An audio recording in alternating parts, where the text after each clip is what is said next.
Pour tous mes amis du Club 700, je reçois une personnalité. Il s'appelle Guéhi Marc. C'est l'évangéliste du Seigneur. Une histoire extraordinaire. Pendant 47 ans, il était vraiment l'esclave du méchant. Quelle est cette histoire qui choque tout le monde aujourd'hui? Tout est parti depuis l'âge de 7 ans.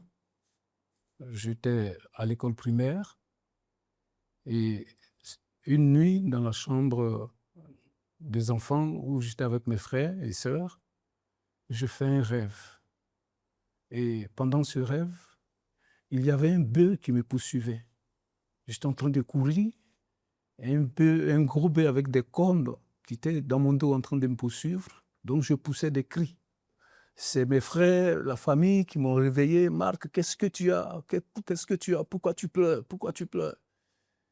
Et quand je me suis réveillé, je leur ai fait part de ce qu'il y avait un bœuf qui me poursuivait. Et je vous dis qu'après ce rêve, j'étais devenu tout autre chose. Moi qui aimais tant aller à l'école, je n'avais plus ce désir d'aller à l'école. Et j'avais décidé désormais de voler. Je rentre dans la maison, dans la chambre de mon père, et puis déjà je sais où l'endroit où l'argent est caché. Et je vais directement à l'endroit où l'argent de mon père est caché, je prends l'argent, à chaque fois, je sors dehors, je vais distribuer l'argent. Finalement, on a su qu'il y avait quelqu'un qui vole de l'argent dans la maison. Donc, ils n'ont pas mis du mal à comprendre que c'était moi. Et donc, chacun cachait son argent de façon plus discrète, pour que personne ne puisse, mais comment que ce soit, je vais trouver cet argent dans la maison.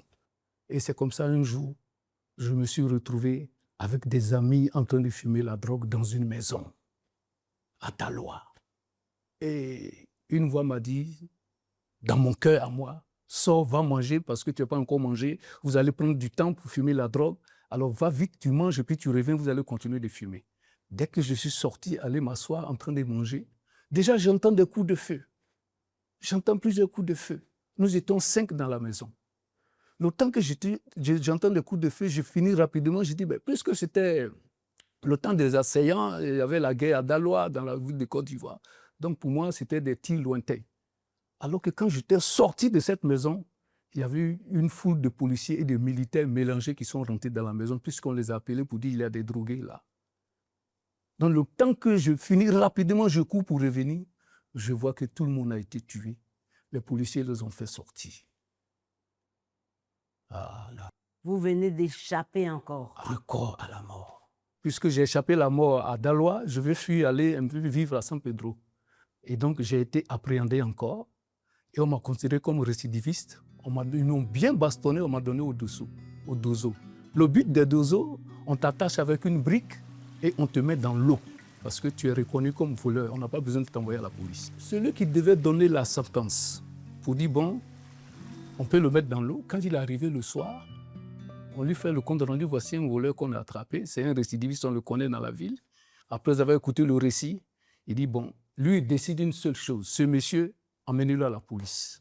Il dit mais pourquoi c'est un grand bandit, il est reconnu? Il dit non, je l'ai décidé, c'est moi qui suis le chef. Je dis ce monsieur, envoyez-le à la police. Je ne voyais même plus clair. J'étais tellement bastonné, tous mes yeux sont fermés. Arrivé au commissariat, quand les policiers m'ont vu, on dit non mais celui-là, mettez-le au violon là-bas, allez. Et donc, dans cette prison de Democro, je vois une main qui traverse la cellule, la porte de la cellule qui vient me saisir la gorge. Et je reconnais ce visage-là dans ma famille paternelle. Alors, elle était en train de m'étrangler. Je n'avais plus de solution, je ne savais pas comment me retrouver. Et au fond de mon cœur, là-bas, j'ai crié « Jésus !» Quand j'ai crié « Jésus », j'ai vu quelqu'un en tout blanc qui est apparu dans la chambre. Dans la cellule, il était au mur, enroulé de lumière tout blanche, il était au milieu. Dès qu'il est entré dans cette maison, la main m'a lâché. Et Jésus a disparu. J'ai passé quelque temps dans cette prison et j'ai été libéré. J'ai été libéré, mais je suis resté dans la ville de Bouaké pendant plusieurs temps. Et la drogue m'avait... Bien que je suis libéré, mais je n'ai pas changé. Je suis toujours resté voleur dans la drogue. Mais voici qu'à un moment donné, la drogue m'a paralysé. Je ne pouvais plus marcher. J'étais presque mort. Je dormais dans les maisons inachevées. Et puis, un jour, je fais un rêve là. Dans le rêve, comme je le dis, je suis sorti pour aller voler dans la maison de quelqu'un. Pendant que je sortais avec ses valises, il y avait des habits dedans, je sortais, on s'est croisés à la porte. Il dit, bon, tu es venu chez moi aussi pour voler. Tu as volé chez tout le monde, c'est chez moi que tu es venu. Aujourd'hui, là, c'est fini pour toi. C'est ton dernier vol qui est là aujourd'hui. Il a pris son fusil.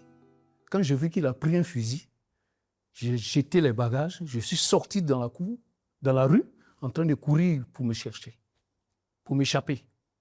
Alors il est sorti dans la rue derrière moi, il a pris son fusil, il m'a mesuré, il a tiré un premier coup. Bah, je suis tombé. Je me suis levé, j'ai continué à courir. Il a tiré un deuxième coup, je suis tombé. Il est venu près de moi avec son fusil.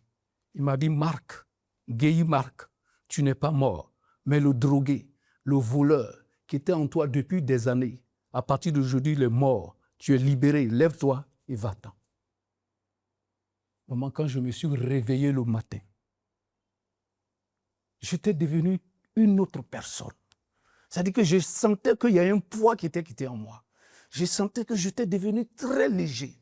Et il y avait même l'air qui rentre dans mon corps, me touche les os. À partir de là, je dis, il faut que je rentre dans ma famille à Abidjan pour savoir au juste qu'est-ce qui se passe. Et pendant que j'étais dans ce monde-là, ma mère est morte, mon père est mort, dans mon dos, je me suis au courant de rien. Parce que j'étais dans la drogue, j'étais dans le vol. Je ne savais pas. Mon père est mort, ma mère est morte dans mon dos. Donc j'arrive pour demander à la deuxième femme qu'est-ce qui s'est passé, pour que je rentre, pour qu'elle m'explique ce qui se passe dans ma famille, pourquoi tout ce qui arrive. Quand je suis arrivé chez elle, elle avait une grande cour, elle a cédé une place à un serviteur de Dieu sur son terrain, qui avait fait un temple, qui était venu du Congo, un Congolais qui est encore toujours là. Et quand je suis entré dans la cour, elle m'a dit, hey, Marc, mais bien arrivé, mais comment tu vas? Hey, Marc, mon fils. Et comme ça, j'ai vu l'église, elle m'a dit, viens, je vais te présenter au pasteur. Donc, on est allé, elle m'a présenté au pasteur, le pasteur Eddy, bien sûr, et c'est à partir de là, quand je suis rentré dans cette église, maman, je ne suis plus jamais sorti de cette église. Alléluia. Ce monsieur m'a baptisé. Puis après, un autre ami d'enfance qui était pasteur en France a eu la révélation que je suis devenu chrétien. Il est venu de la France, il est venu me voir, le pasteur Youssouf Kamara, il est venu me voir, il dit, bon voilà, toi, tu as un grand témoignage parce qu'on a fait l'enfance ensemble, tu as été toujours un voleur. Si aujourd'hui tu es devenu chrétien, c'est un miracle. Tu as un témoignage poignant en toi. Alléluia. Et donc toi, il faut que Dieu me dit de te mettre à l'école pastorale. Donc c'est lui, après mon baptême, 2 ans plus tard, il m'a introduit à l'école pastorale. Je suis resté jusqu'à aujourd'hui, depuis 2008, jusqu'à maintenant.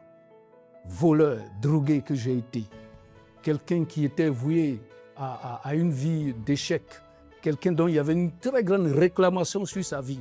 La sorcellerie me poursuivait, ils ont tout fait. Donc vraiment, si le Seigneur a pu faire une telle chose pour moi, il fallait que je témoigne. C'est ce que je fais. Je continue de témoigner, je continue de parler de lui pendant tout le reste du temps qu'il me reste à vivre. Et voilà un peu comment le Seigneur a été dans ma vie.